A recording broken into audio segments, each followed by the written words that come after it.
दोस्तों, इजराइल और ईरान का युद्ध अब इन्हीं दो देशों के बीच नहीं रह गया है। अब इस युद्ध में अमेरिका ने भी कूदने की ठान ली है और अमेरिका जिस रूस को रोकने की कोशिश कर रहा है, हो सकता है कि वो रूस इस युद्ध में उतरकर अमेरिका के लिए ही मुश्किल का सबब बन जाए। ये मैं इसलिए कह रही हूं दोस्तों, क्योंकि लगातार जिस तरीके से ईरान और इजराइल का युद्ध आगे बढ़ता जा रहा है और उसमें तमाम देशों की एंट्री होती चली जा रही है, इन देशों में अब रूस भी शामिल हो गया है। जी हाँ दोस्तों, किसी भी वक्त रूस की एंट्री इस युद्ध में हो सकती है, इस जंग में रूस उतर सकता है। और अगर रशिया की एंट्री इसमें हो गई तो आप ये समझ लीजिए कि इससे ज्यादा मुश्किल अमेरिका के लिए कुछ भी नहीं हो सकता। अमेरिका रूस को रोकने की कोशिश कर रहा है, ये कहते हुए कि तुम्हारे जो अपने मसले हैं तुम उनको सुलझाओ। यानी रूस और यूक्रेन का जो युद्ध है या जो जंग है उसको सुलझाने की नसीहत जो है अमेरिका रूस को दे रहा है। अगर ये बात सबके समझ में आती है कि जब रूस को नसीहत दी जाती है तो रूस उस नसीहत का क्या करता है दोस्तों, और उसके उलट जाकर क्या क्या कर सकता है, तो ये अमेरिका के लिए खतरा हो सकता है। यानी इजराइल का साथ देकर अमेरिका वैसे तो लगातार फंसता ही चला जा रहा था, लेकिन ईरान एक तरफ धमकी दे रहा है अमेरिका को, ये कहते हुए कि इजराइल से ज्यादा आसान अमेरिका पर हमला करना है, ज्यादा जल्दी जाएगी मिसाइल अमेरिका में, अमेरिकी ठिकानों पर हमला करना ज्यादा आसान है। इस बात की धमकी ईरान ने दे दी है और अब पता चल रहा है कि रूस भी इस जंग में उतर सकता है। मैं पूरा मामला क्या बताऊंगी इस वीडियो में, आखिर तक इस वीडियो को जरूर देखिएगा। नमस्कार, मेरा नाम है जयंती झा और आप देख रहे हैं टाइम्स एक्सप्रेस। दोस्तों, ये फिलहाल की जो तस्वीर बनती नजर आ रही है मिडिल ईस्ट की, ये तस्वीर देखकर हर कोई हैरान है, हर कोई दंग है, क्योंकि इस युद्ध में अगर कहा जाए तो ब्रिटेन और अमेरिका पुरजोर कोशिश कर रहे हैं कि इजराइल का समर्थन हो, लेकिन दूसरी तरफ ईरान पहले तो वन मैन आर्मी की तरह खड़ा हुआ सबके सामने कि हमें किसी की जरूरत नहीं है और हम अकेले ही काफी हैं, जिसका ट्रेलर के साथ साथ फिल्म भी वो दिखा चुका है ऑलरेडी।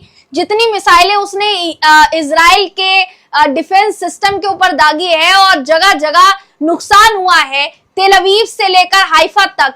आप ये कह सकते हैं कि गुरूर जो है इजराइल का वो तोड़ दिया ईरान ने। अब जहां ईरान को लेकर ये समझा जा रहा था कि हो सकता है कि ईरान एंड तक, आखिर तक इस युद्ध में अकेला बना रहे, उसकी सहायता करने के लिए अब कई देश जो है वो एक साथ आ रहे हैं, एकजुट हो रहे हैं। इसमें सबसे बड़ा नाम जो अगर किसी का आ रहा है तो वो रूस है दोस्तों। हाल ही में अमेरिकी राष्ट्रपति डोनाल्ड ट्रंप का ये बयान सामने आया कि मेरी फोन पर व्लादिमीर पुतिन से बात हुई, यानी पुतिन से, यानी रशिया के जो मुखिया है उनसे बात हुई और उनका ये कहना था, रशिया के जो मुखिया है यानी व्लादिमीर पुतिन, उनका ये कहना था कि मैं इस युद्ध में मध्यस्थता करना चाहता हूं। तो अमेरिकी राष्ट्रपति डोनाल्ड ट्रंप ने उनको ये नसीहत दे दी कि भाई पहले तुम अपने मसले सुलझा लो, फिर तुम मिडिल ईस्ट की तरफ देखना। ये बात सब जानते हैं कि नसीहत और एडवाइस से रूस बहुत दूर रहता है। रूस हमेशा वो करता है जो उसके दिल में होता है, यानी जो भी उसको सही लगता है, भले ही उसके कुछ भी प्रोज एंड कॉन्स हो, उसका कोई भी असर हो, ये रूस पर देखने को नहीं मिलता दोस्तों। तो क्या रूस अब अमेरिका के खिलाफ जाकर या इजराइल के खिलाफ जाकर ईरान का समर्थन कर सकता है? क्योंकि अगर वो ईरान के समर्थन में कूदा, जैसा ईरान को भी मदद चाहिए रूस और चीन जैसे देशों की, अगर ये दोनों देश इस युद्ध में कूद गए और ईरान का समर्थन इन्होंने कर दिया, तो आप ये समझ सकते हैं कि इजराइल के लेने के देने पड़ जाएंगे। वहीं दूसरी तरफ अमेरिका भी शायद इसी बात से डरा हुआ है। अब कहा यह जा रहा है कि अमेरिका ने भी तैयारी करनी शुरू कर दी है और ईरान ने भी तैयारी करनी शुरू कर दी है। अमेरिका ब्रिटेन के साथ मिलकर ईरान और इजराइल के समीप वाले इलाकों में जिस तरीके से अपने जहाज तैनात कर रहा है, अपने हथियार तैनात कर रहा है, अपनी सेना को तैनात कर रहा है, वहीं उसी सारी चीजों को देखते हुए, जानते हुए अमेरिका को चेतावनी दे दी है ईरान ने। और ना सिर्फ चेतावनी दी है बल्कि ये तक कह दिया है कि तुम पर आसानी से हमला हो जाएगा, इसलिए हमसे पंगा लेने की जरूरत नहीं है। खामनेई ने कुछ ही घंटों पहले यह बयान दिया कि जिस ईरान को सरेंडर करने के लिए अमेरिका कह रहा है, अमेरिका को यह समझ जाना चाहिए कि ईरान या ईरानी कभी सरेंडर नहीं करते, कभी घुटने नहीं टेकते और तुम्हारे आगे कभी घुटने नहीं टेकेंगे, ये कह दिया दोस्तों कहीं ना कहीं खामनेई ने। खामनेई के इस बयान के बाद अमेरिका जो है, क्योंकि उसे पूरी दुनिया में ये बात एकदम बनाए रखनी है, कायम रखनी है कि वो सुपर पावर है, तो अब वो अपनी शक्तियां दिखाना शुरू कर चुका है। लेकिन अगर मान लीजिए कि अमेरिका इस जंग में कूदता है तो उसे कितना नुकसान हो सकता है दोस्तों। सबसे ज्यादा फिलहाल के लिए चौंकाने वाली बात यह है कि उन तमाम ठिकानों की भी रेखी जो एक तरीके से कर ली है, उन तमाम ठिकानों को भी एक तरीके से निशाना कैसे बनाया जाएगा, इसकी तैयारी ईरान ने कर ली है। वो कौन कौन से ठिकाने होने वाले हैं जिस पर हमला करने की तैयारी कर रहा है ईरान और अमेरिका को झटका देने की कोशिश कर रहा है ईरान, ये मैं बिना देर के आपको बता देती हूँ। देखिए आपकी स्क्रीन पर इस समय एक एक करके आपको हम वो तमाम स्क्रीनशॉट्स दिखा रहे हैं जो एक बड़े प्रतिष्ठित न्यूज चैनल द्वारा देखिए प्रकाशित किया गया है और लगातार इसको ब्रॉडकास्ट जो है वो किया जा रहा है। बताया जा रहा है कि इजरायली एयर डिफेंस सिस्टम जो है वो फेल हो गया है। दूसरी तरफ बात की जाएगी ईरान की तैयारी की कि ईरान ने कहां तैयारी कर ली है, ईरान कितने ठिकानों पर हमला कर सकता है, तो वो जरा आपको बता देते हैं। देखिए ईरान का ये कहना है होर्मुज स्ट्रेट समुद्री बारूदी सुरंग बिछाने की तैयारी जो है वो एक तरफ की जा रही है, तो दूसरी तरफ ये बताया जा रहा है कि ईरानी हमलों को रोकने के लिए सैकड़ों मिसाइल खर्च की गई इजराइल द्वारा, लेकिन फिर भी उसको फायदा जो है वो कहीं पर भी होता हुआ नजर नहीं आ रहा है। दूसरी तरफ देखिए ये भी बताया जा रहा है कि आयरन डोम जो कि एयर डिफेंस सिस्टम है इजराइल का, वो एयर डिफेंस सिस्टम मुश्किल से 10 से 12 दिन तक टिक पाएगा। इजराइल के पास हथियार खत्म हो रहे हैं, इजराइल का एयर डिफेंस सिस्टम जो है वो कमजोर पड़ रहा है और इजराइल से आने वाली तमाम तस्वीरें इस बात की गवाही दे रहे हैं, इसमें कोई दो राय नहीं है दोस्तों। दूसरी तरफ देखिए माना यह जा रहा है कि ईरान जो है अब अपने जो हमले की तैयारी कर रहा है, बताया जा रहा है समुद्री सुरंगों से अमेरिकी नौसेना का रास्ता बंद हो जाएगा, ये ईरान की तैयारी है। दूसरी तरफ माना यह भी जा रहा है देखिए कि होर्मुज स्ट्रेट में समुद्री बारूदी सुरंग बिछाने की जो तैयारी है वो की जा रही है उनकी तरफ से। अगर बात की जाएगी ईरान द्वारा धमकी की कि ईरान जो धमकी दे रहा है अमेरिका को, तो महमूद नबावियन है, डिप्टी चेयरमैन है नेशनल सिक्योरिटी ईरान के।